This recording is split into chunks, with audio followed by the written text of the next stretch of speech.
ചിക്കനും, ബീഫും, മീനും ഒക്കെ അല്ലേ ഇപ്പൊ നമ്മളൊക്കെ എപ്പോഴും ഉണ്ടാക്കി കഴിക്കാറ്.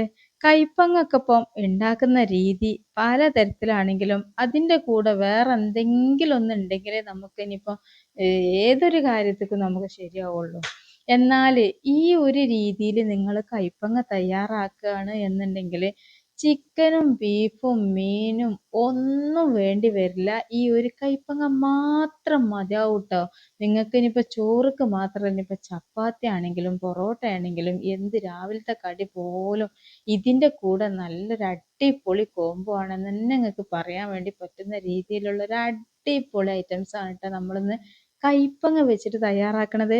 അപ്പൊ കൈപ്പങ്ങ വെച്ചിട്ട് ഇത് തയ്യാറാക്കാൻ വേണ്ടിയിട്ട് ഈ കൈപ്പങ്ങ നമ്മൾ ഇതുപോലെ കട്ട് ചെയ്തെടുക്കണം കേട്ടോ.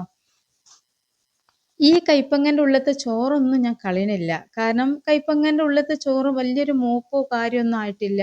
അപ്പൊ ഈ ഒരു ചോറ് കളയാതെ തയ്യാറാക്കാൻ വേണ്ടിയിട്ടാവുമ്പോ ഇതുപോലെ കട്ട് ചെയ്ത്, അപ്പൊ നിങ്ങൾ ഇതുപോലത്തത് ഈ കൈപ്പങ്ങ കുറച്ചൊരു ഇളയ കൈപ്പങ്ങ നോക്കി വാങ്ങിയാൽ മതി. ഒന്നിങ്ങനെ പിടിച്ചിട്ട് നമുക്ക് മനസ്സിലാവും ഇത് ഇളമയാണ് എന്നൊക്കെ. അപ്പോൾ ആ ഒരു കൈപ്പങ്ങ ആകുമ്പോൾ ഒന്നും കൂടെ ഇതുപോലെ റൗണ്ടായിട്ട് കട്ട് ചെയ്യുക. ഇനിയിപ്പോൾ റൗണ്ടിൽ തന്നെ കട്ട് ചെയ്യണമെന്നൊന്നും ഇല്ല കേട്ടോ.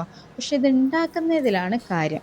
അപ്പൊ ആ കൈപ്പങ്ങ ഞാൻ ഇതുപോലെ കട്ട് ചെയ്ത് കുറച്ച് മഞ്ഞൾപ്പൊടി ഉപ്പും ഇട്ടിട്ട് നന്നായിട്ടൊന്ന് കുഴച്ചതിന് ശേഷം ഒരു 10 മിനിറ്റെങ്കിലും ഒന്ന് റെസ്റ്റ് ചെയ്യാൻ വേണ്ടി വെക്കുന്നുണ്ട് കേട്ടോ. അതെന്തിനാന്ന് വെച്ചാൽ ഈ കൈപ്പങ്ങയ്ക്ക് ഈ ഉപ്പും മഞ്ഞളൊക്കെ ഒന്ന് പിടിക്കാൻ വേണ്ടിയിട്ടാണ്. അപ്പോൾ നമ്മൾ ഈ കൈപ്പങ്ങ കഴുകുന്നതിന് മുമ്പ് തന്നെ വീട്ടിൽ ഉണ്ടാക്കിയ കൈപ്പങ്ങ ആണെന്നുണ്ടെങ്കിൽ നമ്മൾ വീട്ടിൽ കൃഷി ചെയ്തുണ്ടാക്കുമല്ലോ, അങ്ങനത്തെ കൈപ്പങ്ങ ആണെങ്കിൽ നന്നായിട്ട് ഒരുപാട് കഴുകൊന്നും വേണ്ട.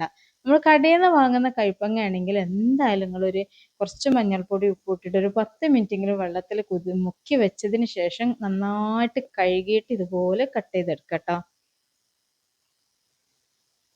അപ്പൊ ഞാൻ ആ കൈപ്പങ്ങ ഉപ്പും മഞ്ഞപ്പൊടിയൊക്കെ ഇതാക്കിയിട്ട് നന്നായിട്ട് കുഴച്ച് മാറ്റി വെച്ചിട്ടുണ്ട്. ഇനി അത് അവിടെ നിൽക്കട്ടെ. ഇനി നമുക്ക് ചെയ്യാനുള്ള എന്താ വെച്ചാൽ ഒരു സവാള, 2 തക്കാളി, ഇത് രണ്ടും ഒന്ന് കട്ട് ചെയ്തെടുക്കണം.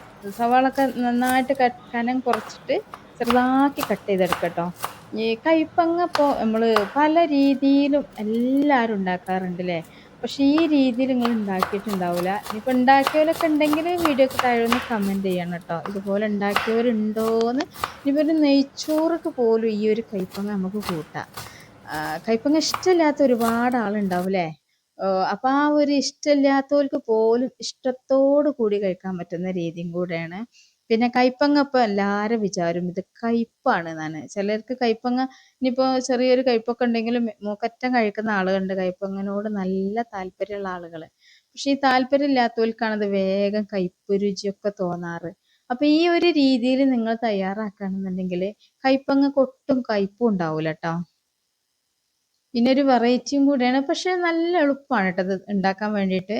അപ്പൊ ഈ ഒരു ഉപ്പും മഞ്ഞളും ഇട്ടിട്ട് നന്നായിട്ട് ഒരു 10 മിനിറ്റ് ഒക്കെ മൂടി വെക്കുമ്പോൾ ഇതിന്ന് നല്ല കുറച്ച് വെള്ളമൊക്കെ ഇറങ്ങി വരും, കയ്പുള്ള വെള്ളമൊക്കെ ഇറങ്ങി വരും. പക്ഷെ അത് നിങ്ങൾക്ക് വേണമെന്നുണ്ടെങ്കിൽ ഒന്ന് കുഴച്ചിട്ട് പിഴിഞ്ഞ് ആ ഒരു വെള്ളം ഒഴിവാക്കാം. പക്ഷെ എനിക്കത് ഒഴിവാക്കണതിനോട് ഞാൻ യോജിപ്പല്ല കേട്ടോ. കാരണം കയ്പങ്ങ പിഴിഞ്ഞ് ഒഴിവാക്കിയ പിന്നെ കയ്പങ്ങയിൽ എന്ത് കാര്യമുള്ളത്. അപ്പോൾ ഏതായാലും ആ കൈപ്പങ്ങ ഞാൻ മറ്റൊക്കെ കട്ട് ചെയ്തതിന് ശേഷം കൈപ്പങ്ങയിലേക്ക് ഒരു 2-3 ടേബിൾ സ്പൂൺ കോൺഫ്ലോർ ഇട്ട് കൊടുത്തിട്ടുണ്ട്. നിങ്ങൾക്ക് വേണമെങ്കിൽ ഇതിന് പകരം അരിപ്പൊടി ചേർത്ത് കൊടുക്കട്ടോ. പിന്നെ ലേശം മഞ്ഞൾപ്പൊടി, അതുപോലെ തന്നെ ഒരു 1/2 സ്പൂണോളം മുളക് പൊടി, 1 സ്പൂണോളം മല്ലിപ്പൊടി, പിന്നെ കുറച്ച് ഗരം മസാലൻ്റെ പൗഡർ ചേർത്ത് കൊടുക്കുക. അതല്ലാന്നുണ്ടെങ്കിൽ വേണമെങ്കിൽ നിങ്ങൾക്ക് ഒന്നും കൂടി ടേസ്റ്റ് കിട്ടണം എന്നുണ്ടെങ്കിൽ ഇതുപോലെ കുറച്ച് ചിക്കൻ മസാല ചേർത്ത് കൊടുത്താലും മതിയാവും കേട്ടോ. അപ്പോൾ ഞാൻ കുറച്ച് ചിക്കൻ മസാല ചേർത്ത് കൊടുത്തിട്ടുണ്ട്. പിന്നെ ഇത്രയായി കഴിഞ്ഞാൽ പിന്നെ ഇതിലേക്ക് കുറച്ചും കൂടെ ഉപ്പിട്ട് കൊടുക്കുന്നുണ്ട്.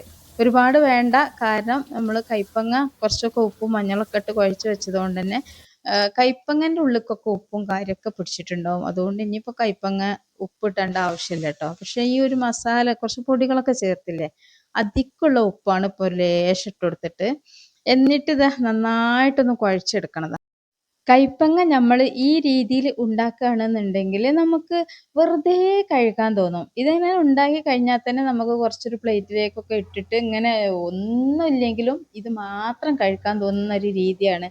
അപ്പോൾ ഏതായാലും ഇതാ കൈപ്പങ്ങ ഒക്കെ കുഴച്ച് വെച്ചു. ഇനി നമുക്കിതാ ഇതുപോലൊരു കടായി അടുപ്പത്ത് വെച്ചിട്ട് അതിലേക്ക് ലേശം ഒരു കുറച്ച് ഓയില്, അത് കണ്ട് കാണും മനസ്സിലാക്കുക, അല്ലാതെ ഞാൻ അളന്നിട്ടൊന്നുമില്ല, അതിനാവശ്യമില്ല. ഏതായാലും ആ ഒരു ഓയിലിലേക്ക് കുറേശ്ശെ കുറേശ്ശെ, ഇനിയിപ്പോൾ നിങ്ങളുടെ അടുത്ത് വലിയ വട്ടമുള്ള ചട്ടിയൊക്കെ ആണെങ്കിൽ കുറച്ചും കൂടെ ഓയിൽ ഒഴിച്ചിട്ട് ഇത് മുഴുവനായിട്ട് ഇട്ട് കൊടുക്കട്ടോ. ഞാനിപ്പോൾ ഇതൊരു 2-3 പ്രാവശ്യമാക്കിയിട്ട് ഇങ്ങനെ ഫ്രൈ ചെയ്തെടുക്കുകയാണ്.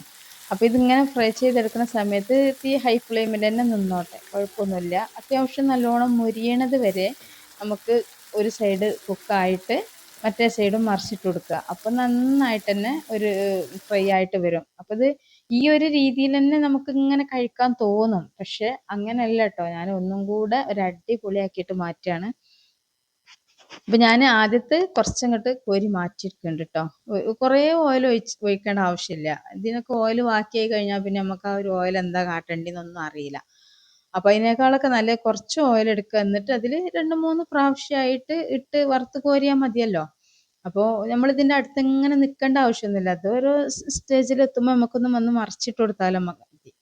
ഇതിങ്ങനെ ഇട്ട് കൊടുക്കുക, എന്നിട്ട് നമുക്ക് വേറെ പണിക്കൊക്കെ പോവാം. അപ്പോൾ ഇതാ ഞാൻ മുഴുവനും വറുത്ത് കോരി നിങ്ങൾ കണ്ടില്ലേ. അപ്പോൾ അതവിടെ നിൽക്കട്ടെ.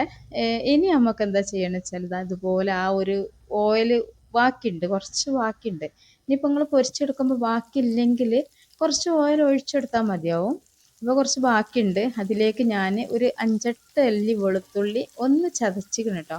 ഒരുപാട് പേസ്റ്റ് ആക്കേണ്ട ആവശ്യമൊന്നുമില്ല, ജസ്റ്റ് ഒന്ന് ചതച്ചെടുത്താൽ മതി. നമ്മൾ ആ ഒരു ഇഞ്ചും പച്ചമുളകൊക്കെ ചതക്കണ ആ ഒരു ചെറിയ ഒരലും കുട്ടി ഉണ്ടാവുമല്ലോ, അതുപോലെ ഒന്ന് അതിന്മേലിട്ടൊന്ന് ചതച്ചെടുത്താൽ തന്നെ മതിയാവും.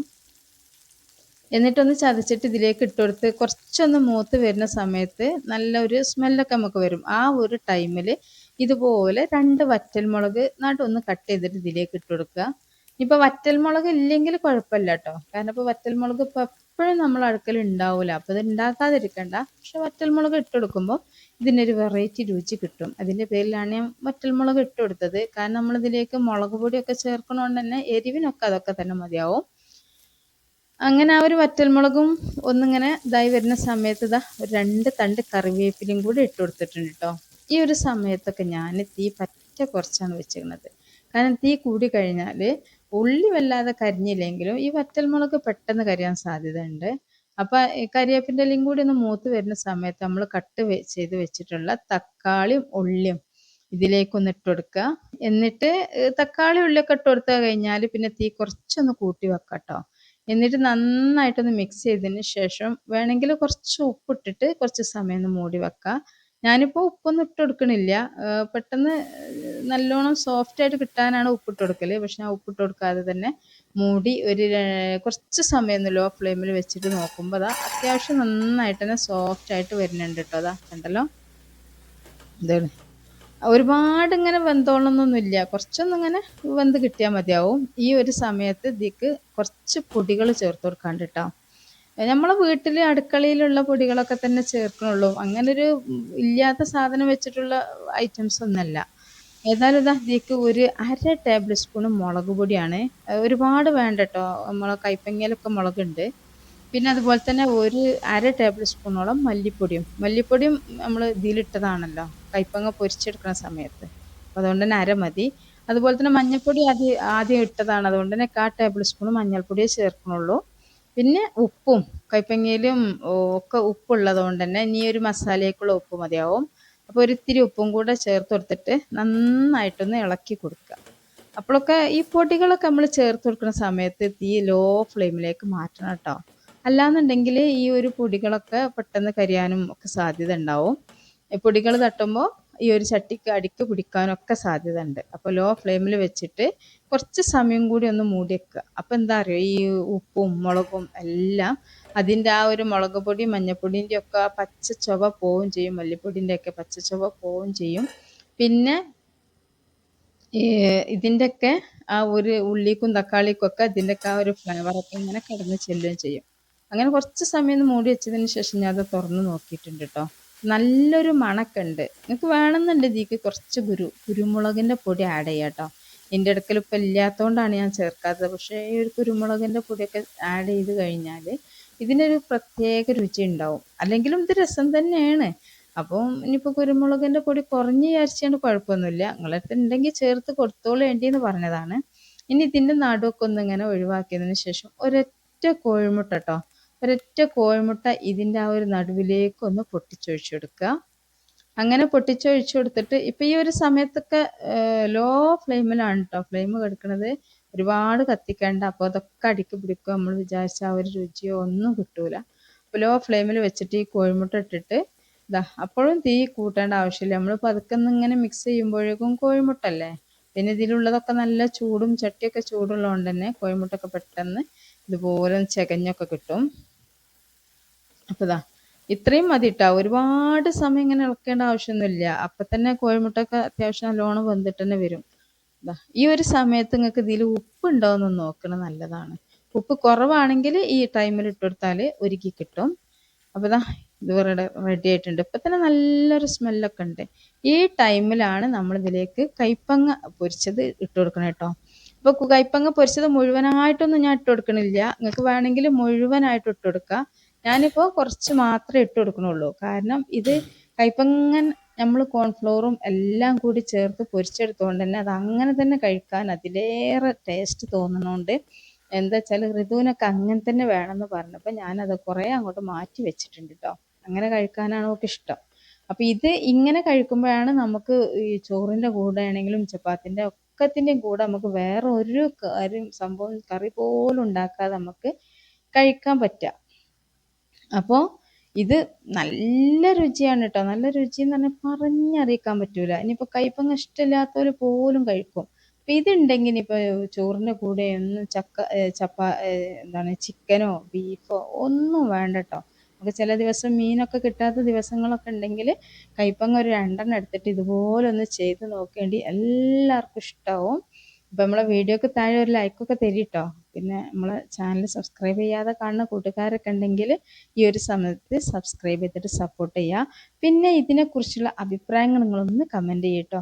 പിന്നെ നിങ്ങളെ ഫാമിലി ഗ്രൂപ്പുക്കും ഫ്രണ്ട്സ് ഗ്രൂപ്പുക്കും ഒക്കെ ഇതൊന്ന് ഷെയർ ചെയ്ത് കൊടുത്തൊക്കെയാണെങ്കിൽ എല്ലാവർക്കും ഇഷ്ടമാവും. 100% ഉറപ്പാണ്. ഇൻഷാ അല്ലാഹ് അടുത്ത വീഡിയോ ആയിട്ട് വരാം. അസ്സലാമു അലൈക്കും.